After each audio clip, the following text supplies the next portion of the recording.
الحمد لله نحمده ونستعينه ونستغفره ونعوذ بالله من شرور أنفسنا ومن سيئات أعمالنا من يهده الله فلا مضل له ومن يضلل فلا هادي له وأشهد أن لا إله إلا الله وحده لا شريك له وأشهد أن سيدنا ومولانا محمدًا عبده ورسوله أرسله بالحق بشيرا ونذيرا وداعيا إلى الله بإذنه وسراجا منيرا فقد قال الله تعالى في كلامه المجيد وفي فرقانه الحميد أعوذ بالله من الشيطان الرجيم بسم الله الرحمن الرحيم إن في ذلك لذكرى لمن كان له قلب أو ألقى السمع وهو شهيد بارك الله لنا ولكم في القرآن العظيم ونفعني وإياكم بالآيات والذكر الحكيم إنه هو البر الرحيم আমরা সকলে দরুদ ইব্রাহিম পড়ি اللهم صل على محمد وعلى آل محمد كما صليت على إبراهيم وعلى آل إبراهيم إنك حميد مجيد اللهم بارك على محمد وعلى آل محمد كما باركت على إبراهيم وعلى آل إبراهيم إنك حميد مجيد الحمد لله আল্লাহ রব্বুল ইজ্জাত ওয়াল জালালের কাছে লাখো কোটি শুকরিয়া যে রব্বুল ইজ্জাত ওয়াল জালাল আমাদেরকে বিগত জুমাগুলোর ন্যায় আজকের জুমাবারেও তারই ঘর মসজিদে আসার কোরআন ও হাদিসের এই মজলিসে বসার কিছু কথা বলার ও শোনার মতো তৌফিক দান করেছেন। আমরা আমাদের প্রতিপালকের দরবারে কালিমাত শুকর আদায় করছি, সকলে বলি আলহামদুলিল্লাহ। দুরুদ ও রহমত বর্ষিত হোক রহমাতাল লিল আলামিন হযরত মুহাম্মদ মুস্তাফা সাল্লাল্লাহু আলাইহি ওয়াসাল্লামের প্রতি। আল্লাহুম্মা সাল্লি আলাইহি আল্লাহুম্মা বারিক আলাইহি। প্রিয় মসজিদের মুসল্লি ভাইরা, আল্লাহ রাব্বুল ইজ্জাত ওয়াল জালাল আমাদেরকে অন্যান্য নবী রাসূলদের উম্মতদের মধ্যে শ্রেষ্ঠ উম্মত করেছেন। আমাদেরকে রব্বে কারীম অনেকগুলো শ্রেষ্ঠ জিনিস দিয়েছেন। সেই শ্রেষ্ঠ নিয়ামতগুলোর মধ্যে অন্যতম একটি নিয়ামত হলো আল কোরআন। কোরআন আল্লাহ রাব্বুল আলামিনের কালাম। কালাম মানে হলো কথা। আল্লাহ রাব্বুল আলামিন ছিলেন, আছেন, থাকবেন। কোরআনও ছিল, আছে, থাকবে। এজন্য সকল আসমানি গ্রন্থ দুনিয়া আসার পর সময়ের পরিক্রমায় আসমানি গ্রন্থগুলোকে পরিবর্তন করে ফেলা হয়েছে, কারণ ওইগুলো আল্লাহ রাব্বুল আলামিনের কালাম ছিল না। আর কোরআন আল্লাহ রাব্বুল আলামিনের কালাম, এজন্য কোরআনকে পরিবর্তন করার কোনো সুযোগ নেই। তো আমাদের অন্যতম এক শ্রেষ্ঠত্ব এর কারণ হলো আল্লাহ রাব্বুল আলামিন আমাদেরকে এই কোরআনের মতন এক কালাম দান করেছেন। এই যে কালাম মালিক আমাদের জন্য দান করেছেন, আমরা হতভাগারা, আমরা কপাল পোড়া, যে আমরা ওই কালামকে যে মর্যাদা, যে সম্মান সহকারে গ্রহণ করা দরকার ছিল, আমরা তা করতে পারি নাই, আমরা তা করি নাই। তো আজকের জুমাতে আমরা যে বিষয়টা জানার চেষ্টা করব সেটি হলো আল্লাহ রাব্বুল আলামিন যে কালাম আমাদেরকে দান করেছেন, এই কালাম কেমন, এবং এই কালামকে ছেড়ে মূলত আমরা কি ধরলাম আর কি ছাড়লাম, কোন জিনিস ধরতে গিয়ে কোন জিনিসকে ছেড়ে দিলাম, আল্লাহর কালামকে বাদ দিয়ে আমরা মূলত কিসের পিছনে ছুটছি। আমাদের এই সংক্ষিপ্ত সময়ে আমরা মূলত এই বিষয়টা বোঝার চেষ্টা করবেন ইনশাআল্লাহ। প্রিয় ভাইরা, গত জুমাতে আমরা শেষের দিকে এসে আলোচনায় বলেছিলাম যে কোরআনুল কারীম এমন এক কালাম, এমন এক কিতাব, এমন এক আসমানি গ্রন্থ, যে ব্যক্তি কোরআন পারে না, কোরআন জানে না, কোরআন দিয়ে জীবন সাজায় না, সুরতান এই ব্যক্তি মানুষ হলেও রবের দৃষ্টিতে এই ব্যক্তি মানুষ না। দেখতে মানুষের মতো লাগে ঠিক, যে কোরআন পারে না, একে দেখতে মানুষের মতো লাগে ঠিক, কিন্তু এ মানুষ না। আল্লাহ রাব্বুল আলামিন যেন বলেন যে কোরআন ছাড়া তুমি ডাক্তার, ইঞ্জিনিয়ার, ইমাম, খতিব, মুয়াজ্জিন অনেক কিছুই হতে পারো। তুমি ইমামও হয়ে যেতে পারো, খতিবও হয়ে যেতে পারো, মুয়াজ্জিনও হয়ে যেতে পারো। যদি তুমি কোরআন দিয়ে নিজের জীবনকে না সাজাও, ইমাম তো হয়েছো ঠিক কিন্তু তুমি মানুষ হও নাই, খতিব তো হয়েছো ঠিক কিন্তু তুমি মানুষ হও নাই, যদি তুমি কোরআন দিয়ে নিজের জীবনকে না সাজাও। প্রিয় ভাইরা, এজন্যে নিজের জীবনকে সাজাতে হবে কোরআন দিয়ে। আর যারা কোরআন দিয়ে নিজের জীবনকে সাজিয়েছেন, যারা কোরআন জেনেছেন, কোরআন মেনেছেন, কোরআনকে সহি করেছেন, রব মূলত তাদেরকে মানুষ বলেছেন।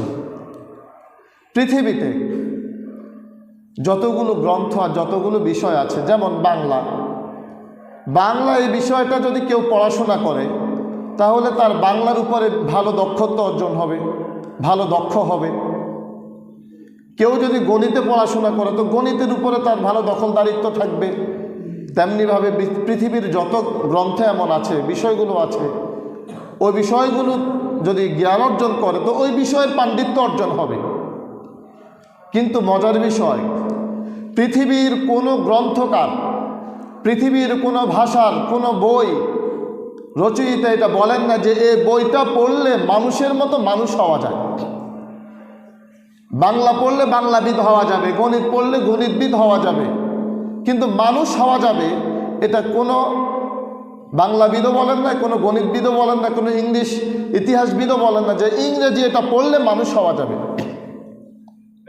কোরআনই একমাত্র গ্রন্থ, একমাত্র কিতাব, যেই কিতাব পড়লে মানুষ হয়। এর কারণ হলো আল্লাহ রাব্বুল আলামিন এই কিতাবটা নাজিলে করেছেন মানুষের জন্য, মানুষ গড়ার জন্যে। আল্লাহ রাব্বুল আলামিন বলেন, শাহরু রমাদানাল্লাযী উনজিলা ফীহিল কুরআন হুদাল লিন্নাস। এই কোরআনকে আমি আল্লাহ নাজিল করেছি মানুষের হেদায়েতের জন্যে, মানুষকে মানুষ বানাবার জন্যে। এ কোরআনকে আমি আল্লাহ পাঠিয়েছি মানুষ গড়ার জন্যে। কোরআন ছাড়া যত বিষয়ের যত পাণ্ডিত্যই অর্জন হোক, যদি কোরআনের ইলম আর কোরআনের জ্ঞান না থাকে, তিনি প্রকৃত অর্থে মানুষ হন নাই। ওই বিষয়ের পণ্ডিত হয়েছেন কিন্তু মানুষ হন নাই। কোরআন ছাড়া মানুষ হতেই পারে না। আল্লাহ রাব্বুল আলামিন কোরআনে আরেক জায়গায় বলেন, আওয়ামান কানা মাইতান ফাআহইয়াইনাহু ওয়া জাআলনা লাহু নূরা ইয়ামশি বিহি ফিন নাসি কামান মাসালুহু ফিজ যুলুমাত লাইসা বিখারিজিম মিনহা। আল্লাহ বলেন, তোমরা তো মৃত ছিলে। জীবিত মানুষকে আল্লাহ বলেন যে আওয়ামান কানা মাইতা, তোমরা তো মৃত ছিলে। ফাআহইয়াইনা, অতঃপর ঈমানের মাধ্যমে আমি আল্লাহ তোমাদেরকে জীবিত করেছি। ওয়া জাআলনা লাহু নূরা, এবং তোমাদেরকে এক নূর দান করেছি, অর্থাৎ কোরআন দান করেছি। ইয়ামশি বিহি ফিন্নাস, আর এই নূর দ্বারা তোমরা মানুষের মাঝে চলাফেরা করো।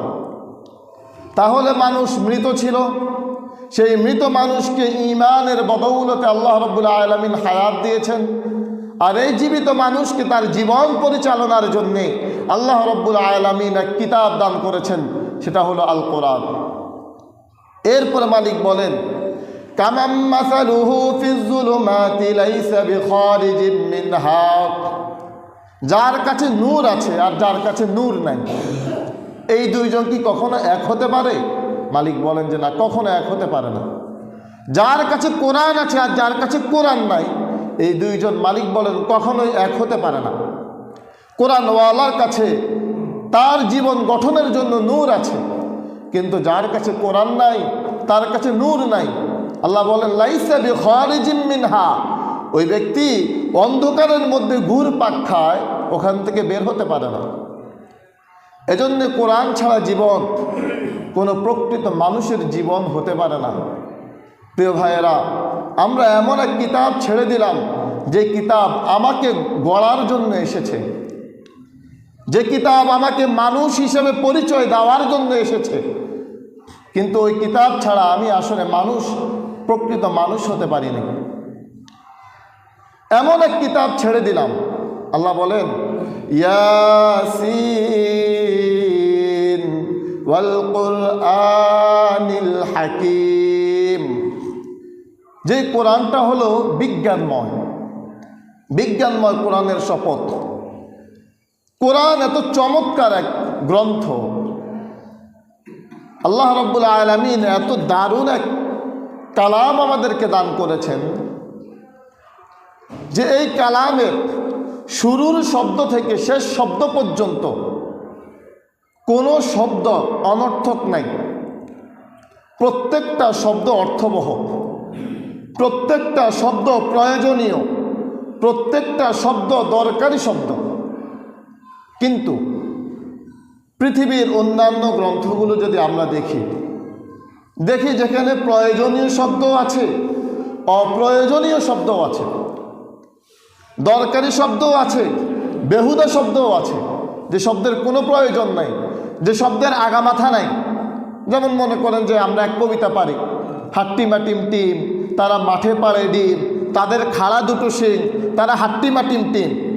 এই যে হাট্টিমাটিম টিম, তার খাড়া দুটো শিং, শিংওয়ালা প্রাণী ডিম পাড়ে, এই যে বাংলা এই কবিতা, এই কবিতার আগামাথা কি বলেন? তার মানে হলো অপ্রয়োজনীয় এক কবিতা। বাংলা প্রয়োজনীয় কথা নাই, আমি সেটা বলতেছি না, আছে, কিন্তু অপ্রয়োজনীয় কথাও আছে, বেদরকারি কথাও আছে, বেহুদা কথাও আছে, যেটার কোনো প্রয়োজন নাই। আপনি এর কবি যদি কখনো খুঁজে পাওয়া যায় যে যে কবি এটা লিখছে যে হাট্টিমা টিম টিম তারা মাঠে পাড়ে ডিম, তাদের খাড়া দুটো শিং, এমন প্রাণী, আল্লাহর এমন সৃষ্টি পৃথিবীর কোন জায়গায় তিনি পাইছেন? তিনি যদি একটু বলতেন। আধুনিক এই যুগে কেউ যদি হাট্টিমা টিম টিম খোঁজেন, কোথাও খুঁজে পাওয়া যাবে কিনা আল্লাহ ভালো জানেন, কিন্তু আমরা তো খুঁজে কোথাও পাই নাই যে খাড়া শিংওয়ালা কোনো প্রাণী ডিম পাড়ে। তার মানে অন্যান্য গ্রন্থে অহেতুক কথাবার্তাও আছে, কিন্তু আল্লাহ রাব্বুল আলামিন আমাদেরকে এমন এক কিতাব দান করেছেন, এমন এক কোরআন দান করেছেন, যে কোরআনের প্রত্যেকটা শব্দ বিজ্ঞানময়। বিজ্ঞানের কথা শুনলে যদি কোনো হুজুররা বিজ্ঞান দিয়ে রেফারেন্স দিয়ে আলোচনা করে, তখন আমরা মনে করি যে হুজুর অনেক জ্ঞানী, হুজুরের স্টাডি অনেক বেশি। কিন্তু ভাই, এই যে কোরআন আল্লাহ দান করেছেন, বিজ্ঞান কাকে বলে? বিজ্ঞান ওই জিনিসকে বলে, সায়েন্স ওই জিনিসকে বলে যেটা কখনো এক কথার উপরে থাকবে না। এটা নিয়ে এই বিজ্ঞানী এটা বলেছেন, তো আরেক বিজ্ঞানী গবেষণা করে তিনি আরেকটা বলবেন। বিজ্ঞান মানে হলো নতুনত্ব আসবে, একটার পর একটা আসবে। ইনি বলেন যে পৃথিবী ঘুরে, আরেকজন বলেন না পৃথিবী ঘুরে না, সূর্য ঘুরে। আরেকজন আসি বলবেন যে না, সূর্য ঘুরে পৃথিবীও ঘুরে। এটা হলো বিজ্ঞান, এক কথার উপরে ইস্তেকামাত থাকে না। কিন্তু আল্লাহ রাব্বুল আলামিন এমন এক কিতাব দান করেছেন, যেই কিতাব শুরুতে যেমন ছিল এখনো তেমন আছে। এক বাক্যের এক কথার কিতাব, যেই কিতাবের কোনো রদবদল নাই। যেই কিতাবের কোনো পরিবর্তন নাই, অথচ আমরা মুসলমানেরা আমাদের এই মর্যাদাবান এই কিতাবকে ছেড়ে দিলাম। আপনি দেখেন আজকের ক্লাস 1-এর সাবজেক্ট যেটা 10 বছর পরে গিয়ে ওটা চেঞ্জ হয়ে যায়। আজকের ক্লাস 1-এর সাবজেক্ট যেটা 10 বছর আগে ওটা ছিল না, তার মানে পরিবর্তন হয়, রদবদল হয়, ভিতরের পড়াশোনার পরিবর্তন হয়। কিন্তু এই কোরআন শুরুর দিন থেকে আজ পর্যন্ত যেভাবে পৃথিবীতে এসেছে ঠিক সেভাবেই আছে।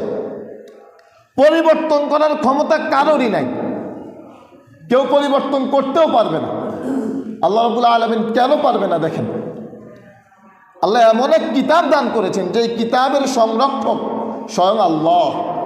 আল্লাহ বলেন, ইন্না নাহনু নাযালনা যিকরা ওয়া ইন্না লাহু লাহাফিজুন।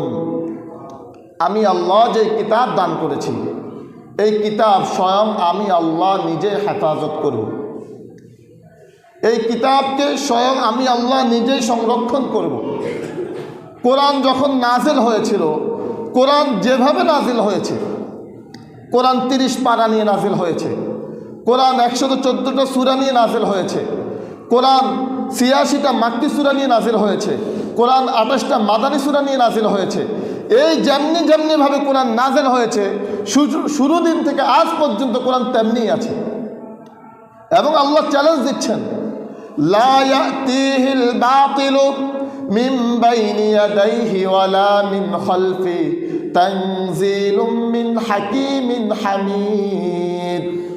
আমি আল্লাহ যে কিতাবটা দিলাম, আমি আল্লাহ যে কালামটা নাজিল করলাম, কোনো বাতিল যদি, কোনো দুষ্কৃতকারী যদি এই কালামের শুরুর দিক থেকে কিছু ঢুকাতে চায়, ঢুকাতে পারবে না।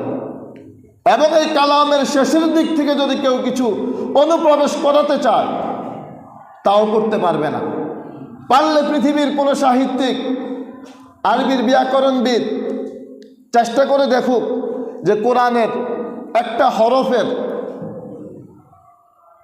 হরফ কেন, একটা নুক্তার রদবদল করে পারলে দেখাক যে একটা নুক্তার রদবদল, কোথাও এটা বা ছিল, উনি এটাকে নুন করে দিয়েছেন।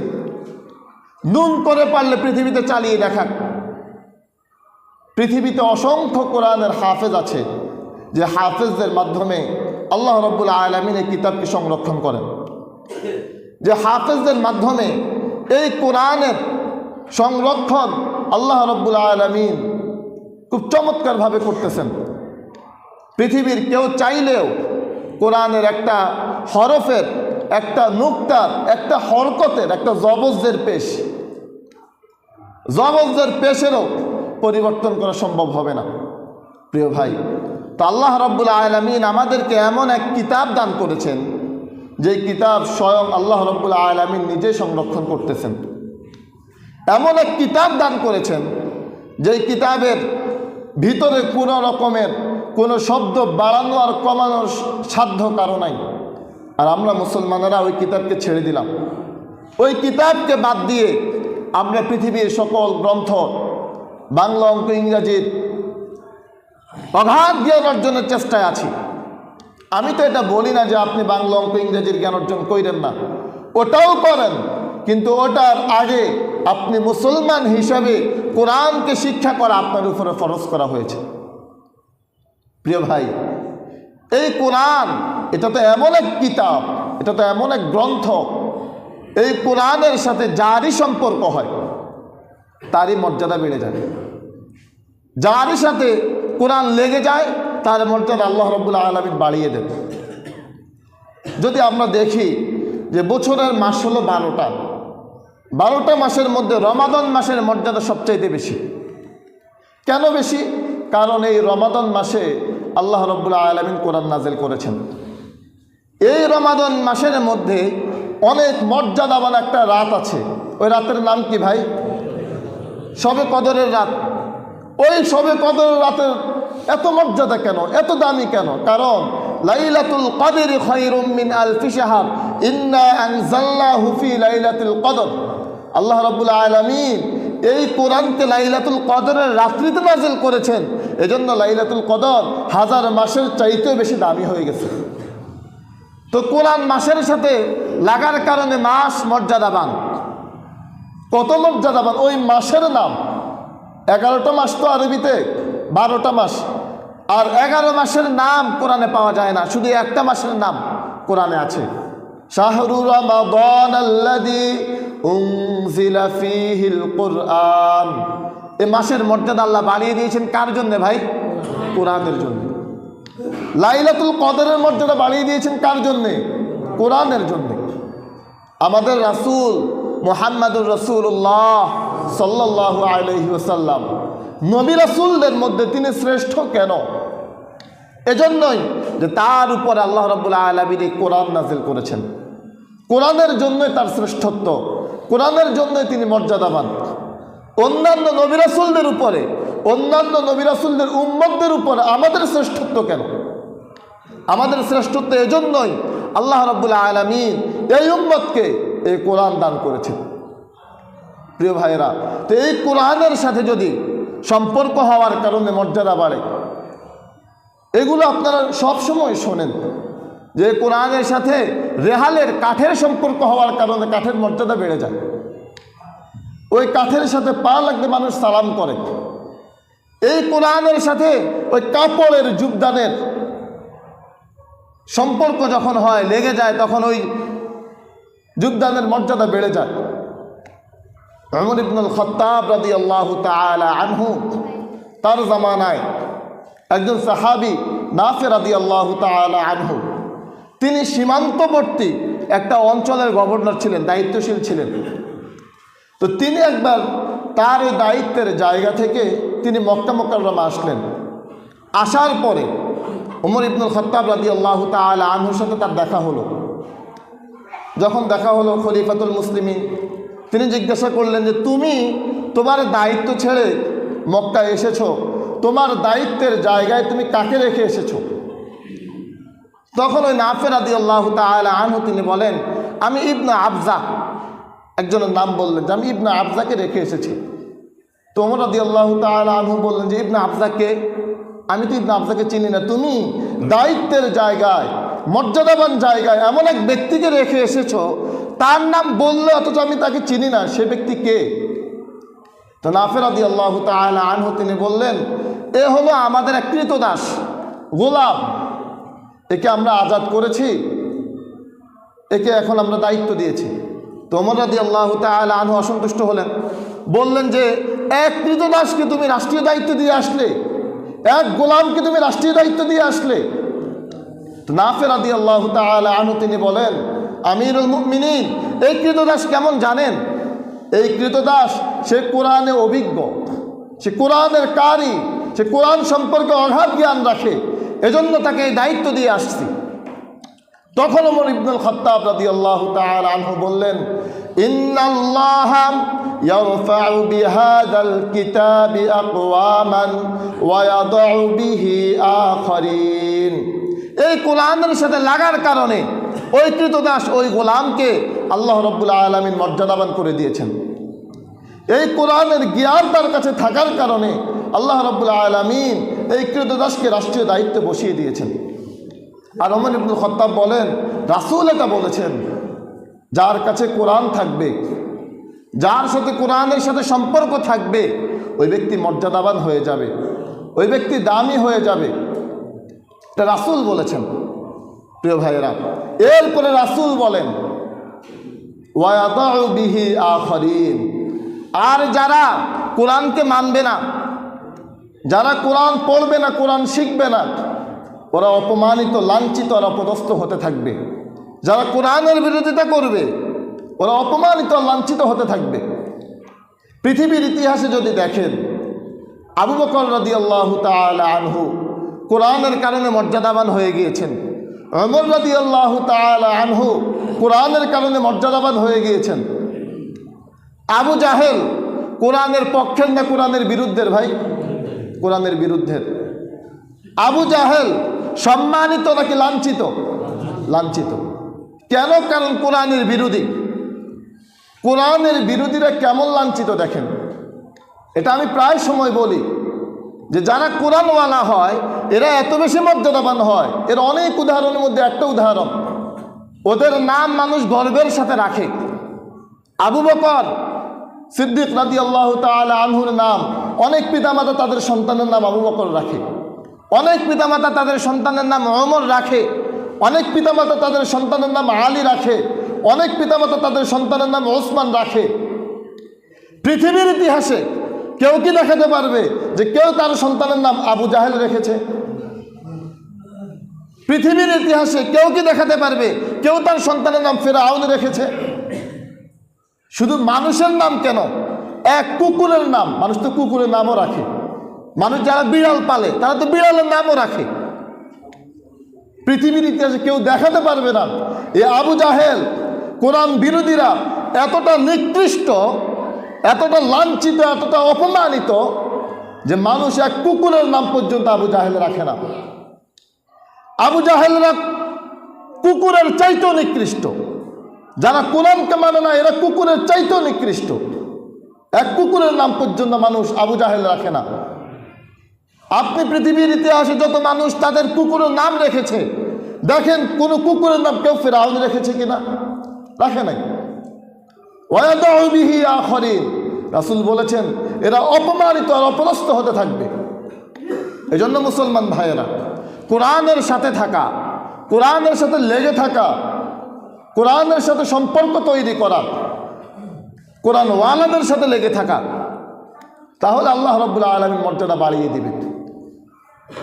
প্রিয় ভাই, আজ আমরা নিয়মিতই তো শুনি এই কোরআনের কথা প্রতি সপ্তাহে সপ্তাহে বলা হয়, ওয়াজে ওয়াজে বলা হয়, বিভিন্ন জায়গায় আমরা কোরআনের কথা শুনি, কিন্তু পরিবর্তন নাই কেন? আমার কেন পরিবর্তন নাই? আমি বলি আমার কেন নাই? যারা শোনে তাদের কেন নাই? অসংখ্য আলেমেরও তো পরিবর্তন নাই, অসংখ্য শ্রোতারই তো পরিবর্তন নাই। এমন অসংখ্য মুসল্লি তো এমন আছে যে ইমাম পাল্টে, এক ইমামের পর আরেক ইমাম আসছেন, ওনার পর আরেক ইমাম আসছেন, কিন্তু তিনি আজ 30 বছর নামাজি, তিনি আজ 50 বছর নামাজি, সামনের কাতারে মুসল্লি, অথচ তার জীবনে কোনো পরিবর্তন নেই। 60 বছর সামনের কাতারে মুসল্লি তিনি, কিন্তু তার জীবনে কোনো পরিবর্তন নাই। এই নামাজ পড়ে যায়, সিগারেটটা খায়, নামাজ পড়ে গিয়েই আড্ডাটা দেয়, নামাজ পড়ে গিয়েই গীবত করে, নামাজও পড়ে সুদও খায়, নামাজও পড়ে ঘুষও খায়, নামাজও পড়ে মিথ্যাও বলে।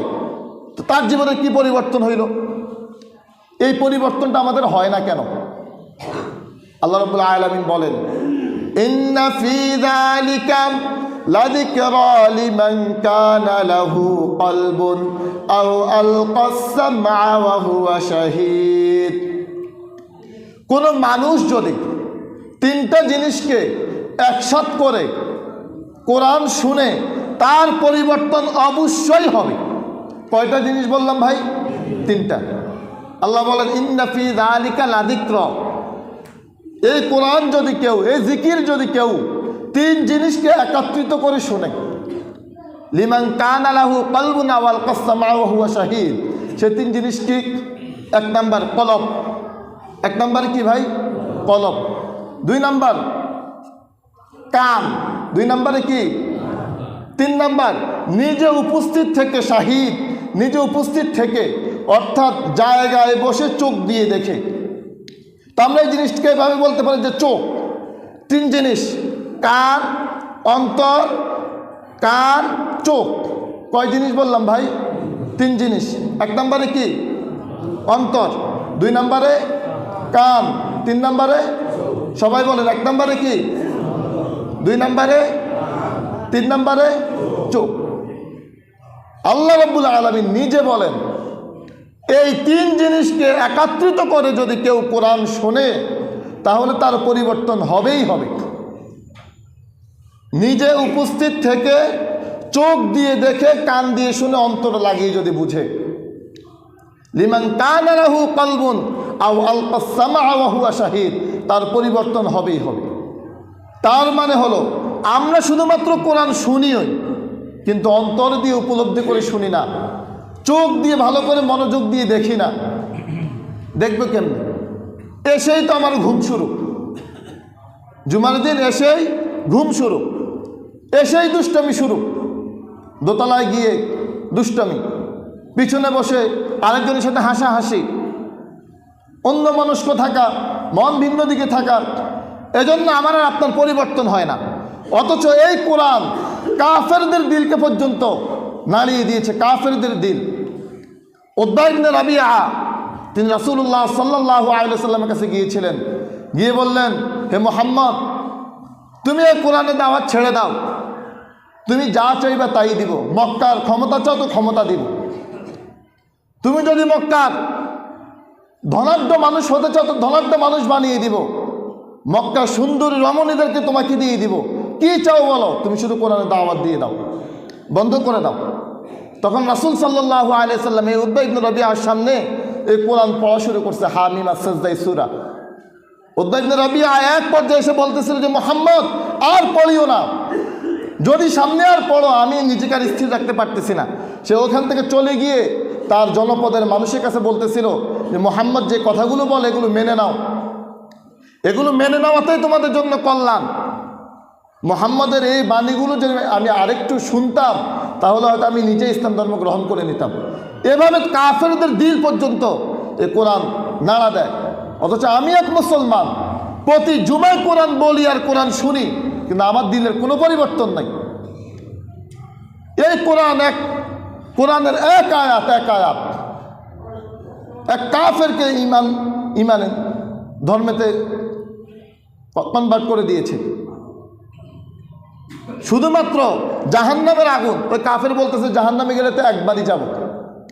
তো এক মুসলমান বলতেছিলেন যে না, জাহান্নামে গেলে একবার যাওয়া হবে না, শাস্তি তোমার একবারেই হবে না, আল্লাহ বারবার দিবেন, বারবার দিবেন। তো ওই কাফের একবার কোরআন পড়তেছিল, কোরআন পড়তে গিয়ে যখন এই আয়াতটা পেল, কুল্লামা নাদিজাত জুলুদুহুম বাদদাল্লাহুম জুলুদান গায়রাহা লিয়াযুকুল আযাব, আল্লাহ রাব্বুল আলামিন চামড়াকে পরিবর্তন করে করে আযাব দিবেন। যখন এই আয়াতটা তার সামনে আসছে যে চামড়া পরিবর্তন হতে থাকবে আর আল্লাহ আযাব দিতে থাকবেন, এই আয়াত পাওয়ার পর সে ইসলাম ধর্ম গ্রহণ করে নিয়েছে। অথচ এই আয়াত আমরা কত বলি, কত শুনি, কিন্তু আমার দিলে তো কোনো পরিবর্তন নাই। কারণ কি? কারণ হলো গাফলাত, কারণ হলো আমি অন্যমনস্ক। আমার কান আছে ঠিক, চোখ আছে ঠিক, দিল আছে ঠিক, কিন্তু তিনটাকে একসাথ করে এই কোরআন থেকে আমি কোনো উপদেশ নিব এই ইচ্ছা আমি আসি না। জুমাইতে এই জন্যই আসি যে জুমা না পড়লে পরিবারের লোকজনকে আর আমার মুসলমান বলবে, জুমা না পড়লে আমার কি আর আমার বাড়ির লোকজন কি বলবে, মুসলমানের গোরস্থানিকে আর আমার দাফন হবে, এজন্য তো শুধু জুমায় আসা। যদি মুসলমান পরিচয় হয় তাহলে ফজর কেন খালি, অন্যান্য নামাজ কেন খালি, শুধু জুমার মুসল্লি হইলেন কেন আপনি? যদি বলেন যে এখন অন্যান্য জায়গা থেকেও লোকজন আসছে এই জন্য আজকের মজমা এত অনেক বেশি, তো আজকে তো প্রত্যেক মসজিদগুলোতে তো ভরপুর থাকে, প্রত্যেক মসজিদে তো ভরপুর, তো অন্যান্য নামাজে কই এরা? তাহলে কোরআন আর আমার আপনার জীবনে কেন পরিবর্তন করতে পারলো না? এই কোরআন কাফেরের দিলকে পরিবর্তন করে, অথচ আমার দিলকে পরিবর্তন করতে পারে না। আমি কেন কোরআনওয়ালা হইতে পারলাম না? আমার কাছে যেটা মাঝে মাঝে মনে হয় যে মুসলমানরা আমরা হয়তো মনে করি যে হুজুররা যত কয় জাহান্নামে যেমন মাইর হবে, আযাব যেমন হবে, আসলে তেমন হইতো না। হয়তো এর চাইতে একটু কম কম হইব, যতটুকু আমি সহ্য করতে পারবো। আযাব যদ্দূর কয় তদ্দূর ন, এর চাইতে কমই হইব। আর না হলে আমরা কোরআন শিখি না কেন? আযাব যদ্দূর কয়, বেনামাজির জন্য হুজুররা আযাব যদ্দূর কয় মূলত তদ্দূর না। হুজুররা যেমন ভয়াবহ কয় আসলে তেমন ভয়াবহ হইতো না, আর একটু কম হইব, এটা আমি সহ্য করতে পারবো। এটা যদি আমি সহ্য করতে পারবো, এই বিশ্বাস আছে বলেই তো মনে হয় আমরা নামাজে আসি না। না হলে নামাজ পড়ি না কেন? না হলে কোরআন শিখি না কেন? প্রিয় ভাই, আল্লাহ রাব্বুল আলামিন, আমি তো এখানে জোর করে আসি নাই, মালিক আমাকে কবুল করেছেন। এবার মালিক আমাকে দায়িত্ব দিয়েছেন যে তোকে ওই কানুগাজি পাড়ার হাজিপাড়ার ওই মসজিদের জন্য কবুল করা হইলে তুই ওদেরকে দাওয়াত দিবি। আল্লাহ যেন কিয়ামতের ময়দানে আমাকে জিজ্ঞাসা করবেন যে ফালানাস আলান্নাল্লাযীনা উরসিলা ইলাইহিম ওয়ালানাস আলান্নাল মুরসালিন, যে তুই কি আমার এই বান্দাদেরকে বলছিলি কিনা যে নামাজ না পড়লে জাহান্নামে আযাব আছে? এটা বলছ? আল্লাহ যখন আমার জিজ্ঞাসা করবে যে সহিভাবে কোরআন না শিখলে নামাজ হয় না, নামাজ হবে না, সহিভাবে কোরআন ছাড়া নামাজ শুদ্ধ হয় না। আজকে সকালে ভাইদের সাথে বলতেছিলাম যে আমরা বলি যে হুজুরদের কত মত, হুজুররা কয় কত কথা কয়, কোন হুজুরের কথা শুনবো, কোন হুজুরের কথা মানবো? হুজুরদের তো লাইনের ঠিক নাই, হুজুররা তো কত হরেক রকমের কথা বলে। এ পর্যন্ত কোন হুজুর এটা বলছে যে সুদ খাওয়া হালাল, এটা কোন হুজুর বলছে? তো মুসলমানরা কি সুদ খায় কি খায় না? বুঝেন নাই? মুসলমানরা সুদ খায়নি, তাহলে সুদ এটা হালাল কোন হুজুর কি বলছেনি? তো তাহলে খায় যায়? তো হুজুরদের তো কথার লাইন পায় না। তো কোন হুজুরে বলছে যে সুদ খাওয়া হালাল, আরেক হুজুরের কাছে সুদ খাওয়া হারাম? হুজুরদের কথার আগামাতা পাই না, এজন্য সুদ খাই। এ পর্যন্ত কোন হুজুরকে এটা বলছেনি যে সিগারেট খাওয়া এটা ভালো কাজ, কোন হুজুর বলছে? তো তাহলে এ পর্যন্ত কোন হুজুরকে এটা বলছেনি যে আপনি অশুদ্ধ পড়লে আপনার কোরআন তেলাওয়াত, অশুদ্ধ করলে আপনার নামাজ হয়ে যাবে। হুজুরদের অনেক মত, কোন হুজুরকে এটা বলছেনি যে কোরআনে অশুদ্ধ পড়লে নামাজ হয়ে যাবে, এটা কোন হুজুর বলছেন আপনাদের কাছে? বুড়ো যারা আছেন, আব্দুর রব ভাই বয়স কত চলে এখন? 73 বছর। এই 73 বছরে হুজুরদের এত মতের মধ্যে কোন হুজুরকে এটা বলতে শুনছেন যে কোরআন অশুদ্ধ পড়লে নামাজ হইব? বুড়ো আর কে আছেন? আপনি শুনছেননি ভাই? তো তাহলে হুজুরদের অনেক মত, তো এটা তো কেউ বলে না, তো এটাতে আপনি একমত হয়ে যান যে কোরআন সহি না হলে, কোরআন শুদ্ধ না হলে নামাজ হবে না। এটা তো কোনো হুজুর বলে নাই। সকল হুজুর তো এটাই বলে যে কোরআন সহি করলে নামাজ হবে, আর কোরআন সহি না হলে নামাজ হবে না। এটাতে সবাই একমত। আমার দিন কি বলে জানেন? এখানে যদি মাদ্রাসার ছাত্র ছাড়া আমরা যারা আছি মুসল্লি, এখন যদি বলা হয় যে কয়জন ভাই এমন আছেন যে সূরাতুল ফাতিহাটা আপনি সহিভাবে বলতে পারবেন? আপনার বয়স আজ 60 বছর, 70 বছর, আপনার বয়স 80 বছর। এখন যদি বলি যে মনে করেন যে প্রায় 100-র উপরে ভাই, সবাই তো মুসলমান দাবি করি, সবাই তো নিজেরই মুমিন দাবি করে, আল্লাহর বান্দা রাসূলের উম্মত দাবি করি। এখন যদি বলি যে হাত উঠান তো কয়জন ভাই সূরাতুল ফাতিহা, শুধু এক সূরা, যে সূরা নামাজের প্রত্যেক রাকাতে পড়া লাগে কি লাগে না? এখন যদি বলা হয় যে কয়জন ভাই সহিভাবে পারেন, আপনি জানেন যে এখানে গুণ না কেন হলো, কেন হলো না, এখানে টান কেন হলো, কেন হলো না, এটা আপনি জানেন, সহি করে পারেন। আমার দিল যেটা বলে, আমি এটা প্রুভ করতে চাচ্ছি না, দিল যেটা বলে মাদ্রাসার ছাত্র ছাড়া এটা হাতে গোনা হয়তো 50 জনই পারবে, আর বাকিরা এটা পারবে না। তো যেটা বলতেছিলাম, আমি আপনাদেরকে বারবার এটা বলি যে আল্লাহ রাব্বুল আলামিন এই কোরআন দিয়েছেন সহি করে শেখার জন্যে, এই কোরআন দিয়েছেন এই কোরআনকে মানার জন্যে, এই কোরআন দিয়েছেন আমাকে আপনাকে মানুষ করার জন্যে, এই কোরআন দিয়েছেন এই কোরআন দিয়ে আমার জীবন, আমার পারিবারিক জীবন সাজানোর জন্যে। এখন মালিক যখন আমার জিজ্ঞাসা করবে যে ফালানাস আলান্নাল্লাযীনা উরসিলা ইলাইহিম, আমি তো তোকে তাদের কাছে পাঠাইছি যে কোরআনকে সহি করে শেখার জন্য, বলার জন্যে। এই যে ভাইরা আছেন, কোরআন সহি করে শিখতে হবে, এই দাওয়াত আমি আপনাদেরকে দিছি কি দিই নাই? সবাই বলেন দিছি কি না ভাই? এবার যদি আপনাদেরকে জিজ্ঞাসা করা হবে ওয়ালানাস আলান্নাল মুরসালিন, এবার তাদেরকেও জিজ্ঞাসা করা হবে যে তোমাদেরকে, তোমাদের ওই হুজুর বলছিল নি এই কথা যে কোরআনকে সহি করে শিখতে হবে? আপনাদেরকেও জিজ্ঞাসা করা হবে। এবার ওখানে গিয়ে আপনার হালত কি হবে?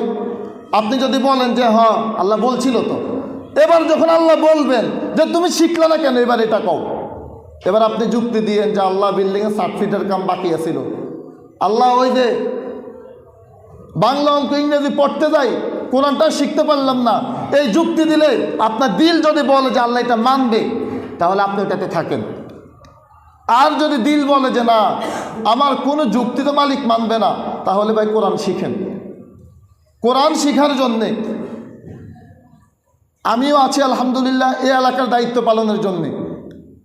প্রয়োজনে আমাদের হুজুরও আছেন, আপনারা যদি বেশি হন তা আমরা নিবেদিত প্রাণ হয়ে শিখাবো। আপনি বলেন আপনার সময় কখন, আপনার সময় মতো করে শিখাবো। আপনি বলেন যে আপনি কখন শিখবেন। শুধুমাত্র এতটুকু রিকোয়েস্ট থাকবে যে আপনারা অন্তত 5 জনের একটা গ্রুপ হন, 10 জনের একটা গ্রুপ হন, গ্রুপ হয়ে বলেন যে আমরা এই 5 জন তৈরি হয়েছি যে কোরআনকে সহি করে শিখব। আপনি শুধুমাত্র 3 মাস আমাকে সময় দেন, ইনশাল্লাহ আমি চেষ্টা করবো যে আপনাকে কোরআনকে সহিভাবে ধরিয়ে দেওয়ার জন্য। আরও মজার ব্যাপার কি জানেন, আপনার কোরআন যদি সহি নাও হয় এতে কোনো সমস্যা নেই। আল্লাহ দেখবেন যে আপনি সহি করার জন্য চেষ্টাটা করছেন কিনা। আল্লাহ মূলত ওটা দেখবেন যে আপনার চেষ্টা ছিল কিনা, কোরআন শিখার জন্য আপনার চেষ্টা আছে কিনা। আল্লাহ ওটা দেখবেন, আল্লাহ দ্বীনের হালত দেখবেন যে আপনার চেষ্টা আছে কিনা। প্রিয় ভাই, তা আমরা বলতেছিলাম যে এই কোরআন কাফেরের দিলকে পর্যন্ত তোলপাড় করে দেয়, অথচ আমরা মুসলমানেরা কোরআন এত শুনি এত পড়ি, কিন্তু আমার আপনার দিলে কখনো নাড়া হয় না। এরপরে মালিক যখন যারা এই কোরআনকে সহি করে না, এতটুকু আলোচনা করে শেষ করি, এদেরকে যখন জাহান্নামে ফেলা হবে, এবার আপনার মন যদি বলে যে জাহান্নামের আযাব আপনি সহ্য করতে পারবেন, ওই ক্ষমতা আপনার আছে, তা আপনি এটা কইরেন। যখন ফেলা হবে তখন এই জাহান্নামী বলবেন, আওয়ালাম নুআম্মিরুকুম মা ইয়াতাযাক্কারু ফীহি মান তাযাক্কারা ওয়া জাআকুমুন নাযীর ফাযুকু ফামা লিয-যালিমিনা মিন নাসীর। এ বলবে যে আল্লাহ আমার আবার দুনিয়া পাঠাই দেন। আমি যে কোরআনকে সহি করে পড়তে পারি না, যখন জাহান্নামে আমারে ফেলা হবে তো আমি বলবো যে আল্লাহ আমার দুনিয়া আবার পাঠাই দেন, আমি কোরআনটা সহি করে শিখবো, ফজরের নামাজটা জমাতে পড়বো, আমারে পাঠাই দেন। তা আল্লাহ যেন বলবেন যে বান্দা তুই জাহান্নামের দিকে তাকা, দেখ জাহান্নামে নাবালেগ কেউ আছে কিনা, নাবালেগ সাবালক হয় নাই 15 বছরের কম কেউ আছে কিনা তুই বান্দা দেখ। তো 15 বছরে কেউ তো জাহান্নামে নাই, তাহলে তো আমি আল্লাহ তোর তো নির্দিষ্ট একটা বয়স দান করেছি, তোর তো আমি আল্লাহ 50 বছর 60 বছর 20 বছর 30 বছর সময় তো দিয়েছি, তো তুই বান্দা কোরআন শিখলি না কেন সেটা কর। তুই টাচ মোবাইল চালানো শিখতে পারলি, ফেসবুক চালানো শিখতে পারলি, ইউটিউব চালানো শিখতে পারলি, হুন্ডা চালানো শিখতে পারলি, হুন্ডারে এত জোরে চালায়, ওইগুলো শিখতে পারলি, কোরআন কেন শিখতে পারলি না বল। তুই চুলের কাটিং দেওয়া শিখতে পারলি, জিন্সের প্যান্ট পরা শিখতে পারলি, কোরআন কেন শিখতে পারলি না বান্দা বল, তুই বল। তখন জবাব কি হবে ওটা আপনি জবাব দিয়েন। এরপর আল্লাহ বলেন ফাযুকু ফামা লিয-যালিমিনা মিন নাসীর। তখন আল্লাহ বলবেন যে দুনিয়া যাওয়ার শখ ওটা হবে না, আর জাহান্নামের আযাব ভোগ কর, তোর মতো জাহান্নামীকে সাহায্য করার মতো কেউ নেই। প্রিয় ভাই, এজন্যে আমাদের দাওয়াত হলো সহিভাবে কোরআন শেখার চেষ্টা করা, নামাজকে সঠিক করার জন্যে, নামাজকে ঠিক করার জন্যে সহিভাবে কোরআন না পড়লে নামাজ সহি হয় না। অন্তত সূরা ফাতিহা আরও 4টা সূরা হুজুরের কাছে এসে বসে হুজুরের মুখের থেকে শুনে আপনি বাংলা পড়ে কোরআন শিখবেন। মনে করেন বাংলায় কুল আলহামদু, এই যে কুল কুল বলার জন্যে এটা হুজুরের ছাড়া হবে না। আপনি বাংলায় পড়ে জীবনে কুল শিখতে পারবেন না। বাংলা লেখা থাকবে কুল, করসুকার কুল, বড় জোর কম নিচে একটা ব দিয়ে বলবে যে করসুকার কুল, কুলই তো হয়, কিন্তু এই যে কুল বলতে হয় এটা হুজুরের কাছে বসে শিখতে হয়। প্রিয় ভাই, তা আহ্বান থাকলো আপনি যদি সময় এত ব্যস্তই হন তাহলে এসে সূরা ফাতিহা 4টা সূরা সহি করে নাও। আল্লাহ রাব্বুল আলামিন আমাদেরকে আমল করার তৌফিক দান করুন। ওয়া আখিরু দাওয়ানা আলহামদুলিল্লাহি রাব্বিল আলামিন।